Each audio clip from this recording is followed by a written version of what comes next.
안녕하세요. LS전선 비즈픽. 이번 시간은 LS전선의 히토류 연구자석 밸류체인의 경쟁력과 투자 가치를 알아보는 시간인데요.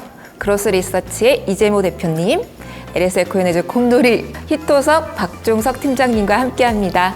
네, 안녕하세요. 반갑습니다. 그로스리서치 이재모입니다.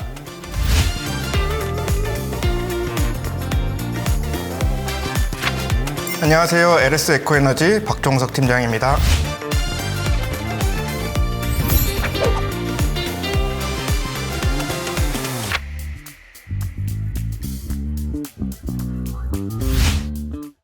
박종석 팀장님, LS에코에너지도 설명해 주세요. 네, 우선 베트남과 우리나라가 수교를 맺은 이후에 LS전선의 전신인 LG전선 시절 때부터 베트남에 첫 진출한 것이 그 LS에코에너지의 첫 시작이었습니다. 베트남 내수 시장을 타깃으로 시작을 했지만 현재는 유럽, 미국 등으로 수출하는 전력선과 통신선의 매출이 전체 매출의 약 30% 이상을 차지할 정도로 현재는 베트남을 넘어서 글로벌 전선회사로 사업을 확장하고 있다고 볼 수 있습니다. 원래 LS전선 아시아였잖아요, 사명이. 이제 LS에코에너지로 변경을 했습니다. 처음에는 LS전선의 아시아 본부로 시작한다는 의미로 LS전선 아시아의 사명으로 설립을 했지만 현재는 통신 케이블 및 전력 케이블 등이 이제 아시아 주변국뿐만 아니라 덴마크, 노르웨이, 그리고 미국 등으로 전 세계로 사업을 확장하고 있습니다. 그리고 또한 히토류 사업 등 신사업을 진행하고 있습니다. 네, LS에코에너지가 이런 신산업을 추진하고 있는데 오늘 이렇게 와주신 대표님께서 질문이 많으실 것 같아요. 네, 맞습니다. 저는 개인적으로 탐방을 다니기 때문에 제가 많이 하는 질문 중에 하나가 바로 신규 사업인데 LS에코에너지로 사명을 딱 변경하면서 사업 목적 추가도 했잖아요. 거기에 바로 히토류라고 하는 이제 단어가 들어갔는데 이 히토류 사업은 어떻게 좀 진행이 되나요? 네, 일단 이 히토류 사업은 저희 모회사인 LS전선의 그 연구자석 밸류체인의 사업의 일환으로 저희가 좀 진행을 하고 있습니다. 총 3가지 스텝으로 좀 진행을 하는데요. 첫 번째 스텝은 히토류 산화물 공급망을 저희가 확보를 하고 두 번째 스텝으로는 이 산화물을 토대로 저희가 금속, 합금 사업까지 진출할 예정입니다. 그리고 마지막 스텝 3는 이 합금 금속으로 연구자석 밸류체인을 만드는데 저희가 목표를 하고 있다라고 보시면 됩니다. 여기서 저희 LS에코에너지는 그 스텝 1과 2를 담당을 하고 있고요. 그리고 마지막으로 스텝 3는 저희 LS전선의 그 새로운 자회사인 LS에코 첨단 소재에서 담당하면서 LS전선의 연구자석 밸류체인을 완성할 예정입니다. 그럼 지금 이 히토류 사업은 어느 정도까지 진행이 되었나요? 현재 히토류는 국가 전략자원으로 지정될 만큼 히토류 공급망 확보가 매우 중요한 상황이거든요. 그래서 LS에코에너지는 지난 1월 달에 베트남 광산업체와 국내 최초로 대규모 히토류 산화물 공급 계약을 체결했습니다. 그리고 현재 베트남 광산업체는 광물을 이제 분리 정지하기 위한 작업을 현재 진행하고 있고요. 그다음 광산업체 기술력에만 저희가 좀 의존하지 않고 저희 LS에코에너지가 직접 국내 연구기관들과 협의 또는 협력을 통해서 자체 히토류 분리 정제 기술을 확보할 예정입니다. 맞습니다. LS전선의 히토류 밸류체인 전 단계가 모두 중요하겠지만 특히나 이 사업의 첫 시작이 되는 이 기초가 탄탄해야 한다는 거 많이들 알고 계실 텐데요. LS에코에너지의 히토류 공급과 또 기술 확보 이런 점에서 이 사업성 어떻게 보시나요? 네, 일단 베트남 같은 경우는 히토류 매장량이 전 세계 2위입니다. 그쵸. 2,200만 톤 정도 달하지만 채광량은 1% 미만입니다. 그래서 잠재력 측면에서는 상당히 크다라고 평가할 수 있을 것 같고 매장량이 많다라고 해서 무조건 좋은 것은 아닙니다. 히토류 산화물 정제 기술을 갖고 있어야 되는데 그렇죠. 역시나 중국을 제외하고 이 기술을 가지고 있는 몇 안 되는 나라이고요. 베트남에서 원광 확보도 가능하고 그 다음에 정제 기술도 가지고 있고 현지에서 사업을 오래 한 LS에코에너지는 이 사업을 하기 위한 가장 최적의 기업이다라고 설명할 수 있을 것 같아요.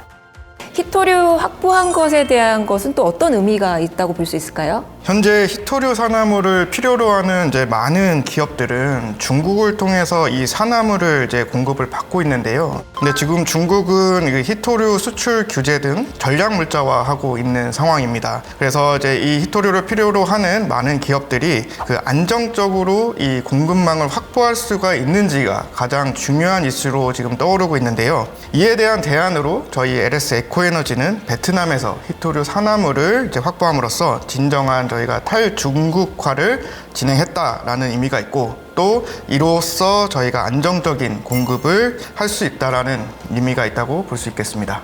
네, 히토류 그 글로벌 시장 상황에 대해 설명 좀 드리고 싶은데, 히토류 생산, 그다음에 정제 기술까지 했을 때 점유율을 놓고 보면은 거의 독점을 하고 있고요. 그리고 실제로 미국이 수입하는 히토류의 대략 80%가 중국산이라고 합니다. 그래서 실제로 미국 같은 경우에는 이 중국에 대한 의존도를 낮추려고 하고 있고, 미국뿐만 아니고 유럽, 다른 아시아 국가들도 이 중국에 대한 의존도를 지금 주려고 하고 있는 게 실제 상황이다라고 보시면 될 것 같습니다.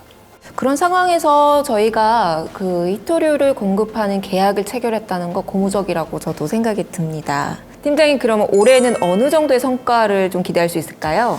올해는 저희가 히토류 산화물 약 200톤을 공급받을 예정이고요. 그리고 내년부터는 저희가 정상 계약 물량인 약 500톤 정도를 이제 공급받을 예정입니다.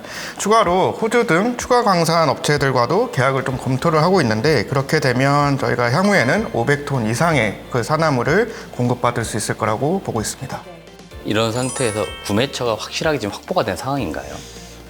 지금 현재 저희가 1월 달에 이제 계약을 체결한 이후 그 보도 기사가 나갔는데요. 그 이후에 이제 국내외 다수 많은 기업들이 저희 그 히토류 산화물을 공급받을 수 있는지에 대한 이제 문의가 많은 상황입니다. 이 상태면 저희가 이제 계약 맺은 이제 공급 물량은 이제 다 판매가 가능할 거라고 판단을 하고 있고요. 오히려 이 공급 물량이 좀 부족하지 않을까, 그렇게 좀 생각을 하고 있습니다.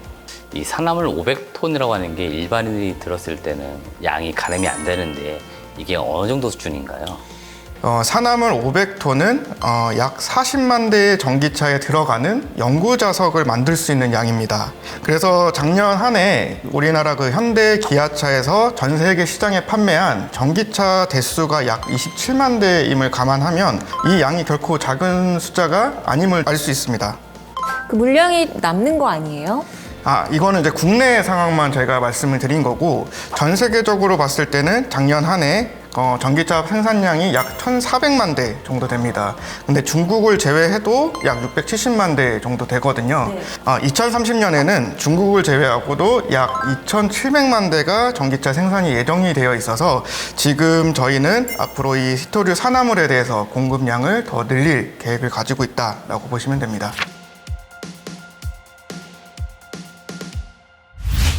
제가 언론 보도를 좀 봤는데, 베트남에 금속 제조 공장도 설립한다, 검토 중이다, 이런 이야기 나오고 있는데, 실제로 지금 어떻게 진행이 되고 있나요?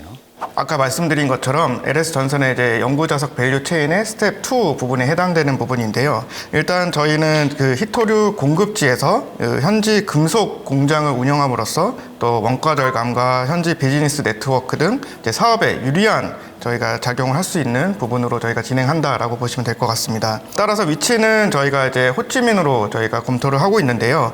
호찌민은 저희 전선 공장도 있고, 그 공장 내 유휴 부지를 또 활용해서 사업을 진행할 예정입니다. 또한 저희 히토류 공급 업체인 흥틴과도 비교적 가까운 거리에 있어서 향후에는 운송비나 이런 부분들도 또 절감이 되지 않을까, 이렇게 추가적으로 볼 수 있을 것 같습니다. 네, 제가 덧붙여서 더 설명드리자면, 저희 LS전선이 보유한 50여 년의 비철 금속 정년 기술을 또 이 희소금속 제작에 접목시키는 방향을 검토 중인 것으로 알고 있고요.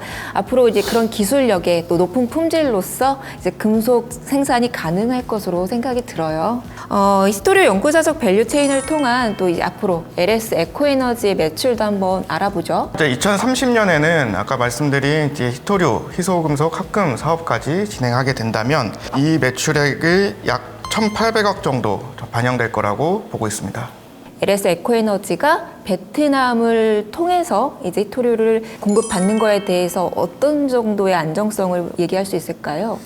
일단 베트남에서 히토류 산화물을 이제 공급을 받으려면 보통 그 베트남 광산업체들은 베트남 정부에서 직영으로 운영하는 경우가 대부분입니다. 따라서 이제 베트남 정부로부터 채굴권을 확보를 해야 되고요. 그 다음에 히토류 이 광물에 대한 사업을 운영하기 위한 라이센스도 또 필요한 부분이 있습니다. 그래서 이제 이런 부분들을 또 중요하게 좀 살펴보시면 좋을 것 같습니다.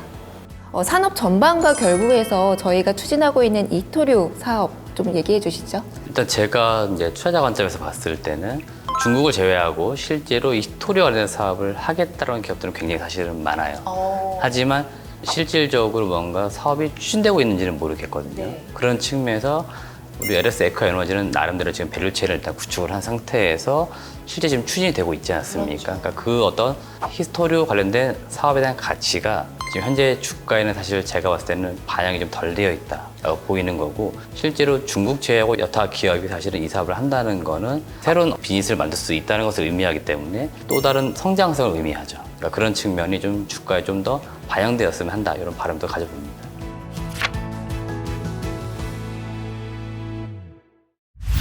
그런데 또 LS 에코에너지 하면 주력이 전선 사업이잖아요. 영향을 좀 받을 것 같지 않으세요? 일단 저도 그렇게 봤는데 실제로 여타 다른 기업들, 특히 미국 쪽, 그다음 최근에 국내에도 여타 전력 설비 관련 기업들 주가가 지난 3월을 기점으로 해서 거의 2배 이상 오른 기업도 있습니다. 그만큼 많이 올랐는데 사실 우리는 주목을 못 받았다라고 볼 수 있겠고요. 전선 또는 전력 설비가 그러면 왜 지금 주목을 받고 있느냐면 결국 기본적으로 전력에 대한 수요가 이제 늘어날 거라는 거죠. 그러니까 전방 시장으로 보면은 뭐 최근에 핫하게 떠오른 단어가 바로 인공지능 AI이지 않습니까? 그렇죠. AI, 데이터 센터, 그리고 뭐 전기차, 모든 게 다 전기를 필요로 하는 거기 때문에 실제로 전력 설비와 관련된 뭐 변압기, 전선 이런 관련된 기업들의 어떤 사업이 지금 많이 주목을 받고 있다, 이렇게 보시면 될 것 같습니다. 그러니까 이제 반영이 덜 됐다, 수혜를 더욱더 많이 받을 수 있을 것이라 이렇게 또 이해가 되는데, LS 에코에너지가 앞으로 해저 케이블 사업도 진출할 계획을 가지고 있잖아요. 네, 이미 저희 LS 에코에너지는 그 베트남 국영그룹인 페트로베트남의 자회사 PTSC와 함께 그 해저 케이블 사업에 대한 사업 기회도 좀 협력을 하고 있는 그런 상황이 있습니다. PTSC는 지금 싱가포르 업체와 함께 그 베트남 남부 해안에서 싱가포르로 전력 수출을 위한 그 해상 풍력 단지 건설도 지금 프로젝트에 참여를 하고 있는 상황이거든요. 이 규모가 약 4기가와트 정도 된다고 합니다. 앞으로 이렇게 아시아 지역에서 이 해저 케이블 수요도 날로 좀 커질 거라고 좀 보여지고 있는 상황입니다. 참고로 또 말씀을 드리면 이 해저 케이블의 마진율은 2자릿수 이상이 되거든요. 그만큼 고부가 제품입니다. 그래서 이 사업이 저희가 이제 본격적으로 시작이 되게 된다면 저희 실적과 수익성이 상당히 개선될 거라고 저는 보고 있습니다. 추가적으로 제가 좀 풍력 좀 관심 있어서 설명드리면은 전 세계적으로 풍력, 특히 기존엔 육상 풍력이 많이 발전했지만 앞으로는 해상 풍력이 이제 대세가 될 겁니다. 지역으로 봤을 때는 미국, 그다음에 동남아시아, 유럽 전 세계적으로 지금 특히 해상 풍력에 대해서 상당히 많이 투자할 것으로 보이고, 이에 따라 해저 케이블 수요도 굉장히 많을 거라고 생각이 되고요. 특히 장거리 송전에 유리한 HVDC, 요거는 우리 LS전선 그리고 여타 다른 국가의 다른 기업들까지 보게 되면은 한 글로벌적으로 4개, 5개 업체밖에 없어요. 그러다 보니까 수혜를 받을 수밖에 없다라고도 볼 수 있겠습니다.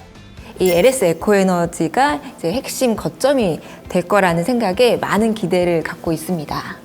네, 저희 LS 에코에너지에 대해서 마지막으로 핵심만 좀 간단하게 정리를 하면은 아까 말씀 주신 것처럼 전력망이 좀 부족해지면서 저희 기존 전력 사업들에 대한 그 견조한 성장이 지속적으로 이어질 거라고 저희는 좀 판단을 하고 있고, 또한 성장성과 수익성이 아주 높은 히토류 사업과 그리고 해저 케이블 사업을 이제 저희가 진출함으로써 에코에너지의 기업 가치는 지금보다 훨씬 더 높아지지 않을까, 저는 그렇게 보고 있습니다. 한마디로 지금 아시아를 넘어 글로벌로 확장하고 있는 LS 에코에너지의 성장은 이제부터 시작이다라고 말할 수 있을 것 같습니다. 네, 좋습니다. 대표님 동의하시나요? 저 당연히 동의하죠. 앞으로 LS 에코에너지의 밝은 앞날 관심과 많은 응원 부탁드리겠습니다. 여러분, 만감부!